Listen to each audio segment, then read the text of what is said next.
very much indeed for your time. Any injury updates at all? No, we have a full squad to choose from, which is incredible, so really pleased about that. So, just to clarify, that Joel Ward, who hobbled off against Chelsea, fine. Yeah. But obviously still no Saka. Well, he's fit. Oh, okay. Yeah, he's fit.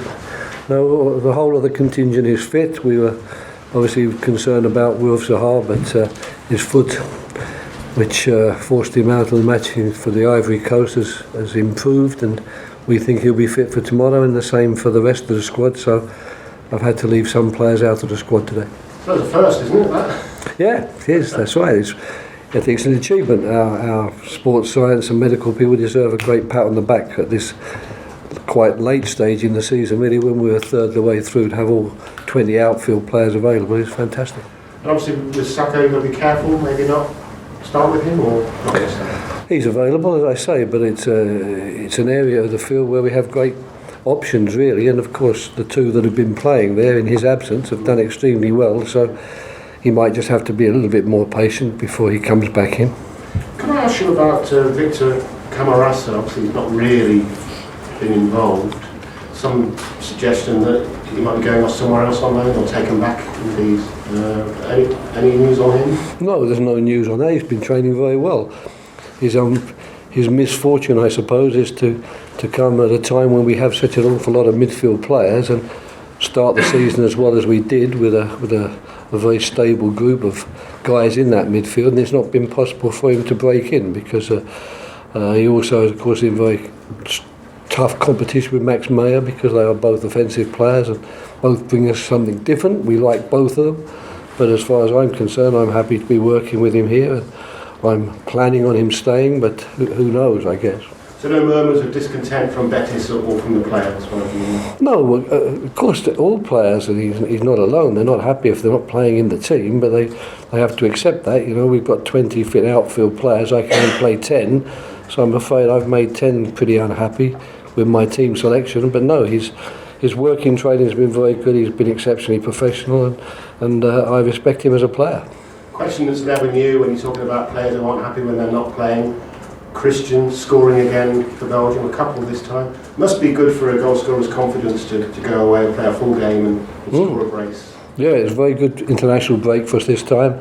Christian getting the 2 goals and a start, Patrick getting a start, all the other players who've been playing regularly coming back after enormous success with their teams, in particular Wayne Hennessy, who had a major part to play in Wales' qualification. So we're very fortunate in that respect. I think their confidence should be high, and Christian, all the time he's not been in the team because I've preferred Jordan Ayew to him, has been very professional, has worked very hard, so it doesn't surprise me when he goes away with his national team and gets a chance that he takes that chance, and we know his chance is going to come here too soon. Obviously when players do interviews, they're asked direct questions, and he told the Belgian media that if he doesn't start more often at Palace, with the Euros coming up, he might need to think about moving in January. Is that a concern of yours?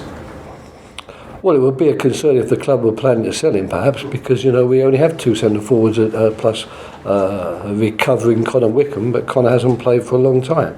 So, of course, with our enormous shortage of front players, it would certainly be a concern for me. But as far as I know, we have no plans to sell him. So, it's like everything else. When you sign a contract with a club, you sign to play at that club during the good times and the bad times. It's not a question, well, I'll stay if it's a good time, but the moment I hit a bad time, I'll move on my way. It would have to be something which both we and he wanted. And at the moment, I've got no suggestion, certainly for my part, that it's something I want. So we'll wait and see what transpires, as one always has to do. The last time he scored 2 goals in the game before the Cyprus game on Tuesday was at Anfield. The last time Liverpool lost in the league. Will that play a part in your thinking, the fact that he did do that back in 2017? That was before my time, I think, wasn't it? He hasn't scored 2 goals at Anfield during the time I've been working at the club, and unfortunately I've not seen him score 2 goals for the club as yet, but I'm sure I will, because he's got goals in him. We know that. He's had a rough time, we all know it, but he's working very hard to get through that rough time, and I think that the next time his chance comes, he'll be more than ready to take it, and then hopefully I'll have some really fierce competition on my hands for who plays as the pivotal centre forward. Have Liverpool won the league? Don't think Jurgen Klopp or anyone at Liverpool would appreciate me saying that. I mean, I think they're in a great position. They must be very happy with that position. To be 8 points clear after 12 games is a fantastic performance, and I believe it's 29 league games now unbeaten, so they're on a fantastic run. And of course I understand that people are tipping them to win the league this year and break what has been quite a long duck, but they will understand there's still a lot of games to go, there's still a lot of football to be played, and I'm certainly very anxious that we will make it very difficult for them tomorrow, because there's no way we are going to sit back and sort of help them along their way to win the title. We want to win the game tomorrow, and we are fully prepared, fully ready for that. And if we are to lose tomorrow, it will be because they've played exceptionally well and we weren't able to match it. You've proved, though, that you can be more than equal to these teams in these big games, already this season. So is that what you're telling your players? Yes, and what's my record against Liverpool during the time I've been at the club has not been bad either. We haven't got that victory yet. I don't think we've even got the point as yet, but we've been so close on so many occasions, and once or twice I've come away from games thinking that result was a rather unfair one on us, and we deserve more from the game than we've actually got. So we don't go into the game with any inferiority complex whatsoever. But of course we respect what they've done and what they are doing, and we know that we've got yet another tough game in this, what I think Luca has described as a mini Champions League in these 5 games. It's quite a good way of expressing it, I thought. It's been a tough run. It's unusual. I don't think I can remember a period of time where I've actually played consecutively against all the top teams in the country, but that's what the fixture list threw up against us, and we're embracing the challenge of it all, and up to now I can't say that we've done well in terms of the points we've collected, but I do think we've done reasonably well in terms of the performances. Of course, the league position, the effect that run, those difficult games have had, has been diluted because you've made such a good start. And coming up now, on paper, as they say, games in the Premier League, but Burnley, Bournemouth, Watford, Brighton, Newcastle, West Ham, Southampton, sounds a bit of an easier run, doesn't it?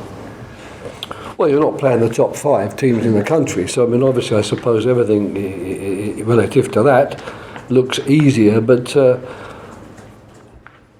it's become a cliche, but unfortunately it's the only true thing you can say. It really isn't easy. The top teams might disagree with me. The teams right at the top of the table might say that there are very easy games and we don't have to concern ourselves, but we at Crystal Palace never find ourselves in that position. There are no games that we look at and think this is an easy game.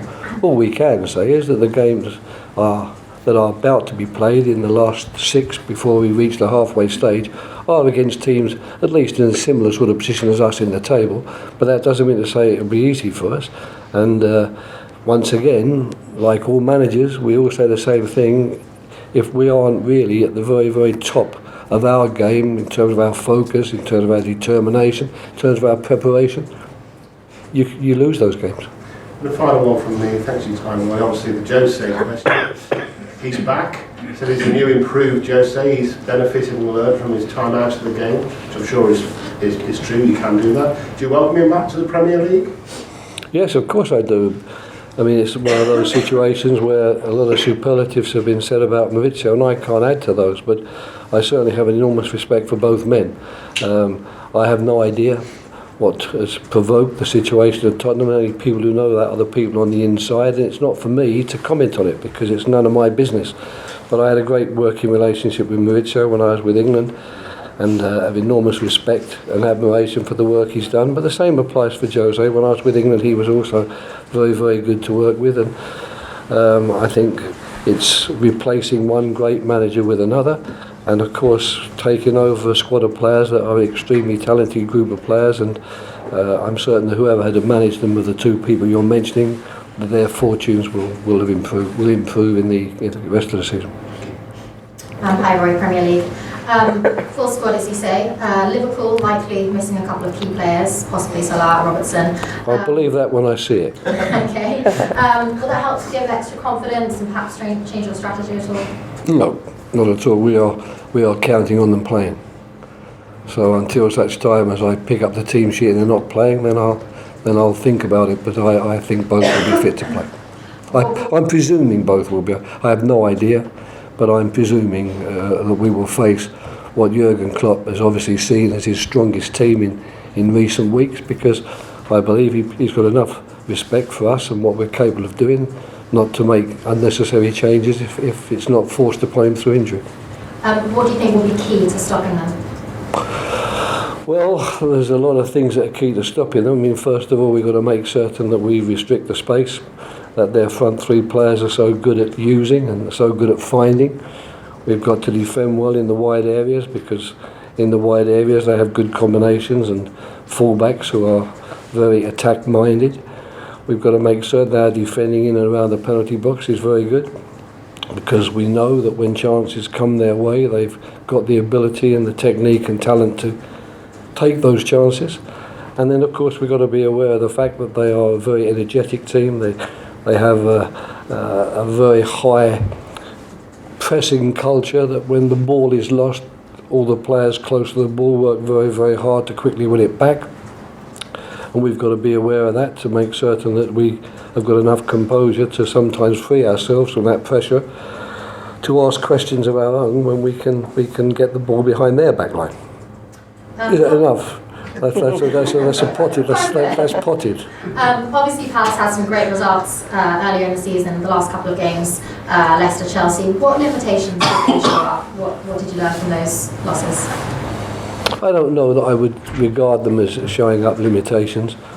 No more so than most of us when we, in the sort of table position that we find ourselves, are necessarily exposing limitations when we go and play these top teams and end up perhaps on the losing side. We are fully aware of our strengths, we are fully aware of our weaknesses, and that depends, of course, upon the players that you find that you're working with, all of whom have got their qualities and all of whom have strengths and weaknesses. But I've been satisfied, I won't say more than satisfied, because we haven't won, but I have been satisfied with the team's performances in the last games, and I've just had to unfortunately hold my hand up at the end of the game and accept that perhaps the difference was a quality finish or a really good quality performance which has deprived us. But it's important for us to keep going, and it's important for us to keep giving the performances and not to lose confidence or heart just because we have found ourselves against the top 5 team with real top international quality players. Okay. Anyone else? Have you finished there? James? Roy, you've described your midfield as excellent since you've been at Palace. Are you happy with how many chances they're creating, especially over the last few games? Over the last few games, I think we've just, speaking ad nauseum now really about it. We're playing teams that don't concede many chances. How many goals have Chelsea and Leicester and Manchester City and Arsenal conceded? We created enough chances in the opening, 8 games of the season to amass 15 points and get ourselves high enough up the table. So I'm not basically concerned about that at this particular moment in time, and I certainly refuse to start making judgments on the fact that the last few games against the top quality opposition we've had has prevented us maybe from scoring the goals or creating the chances we would have liked, because I do know that there are quality players in the team, and I do know that we will create more chances and we will score more goals.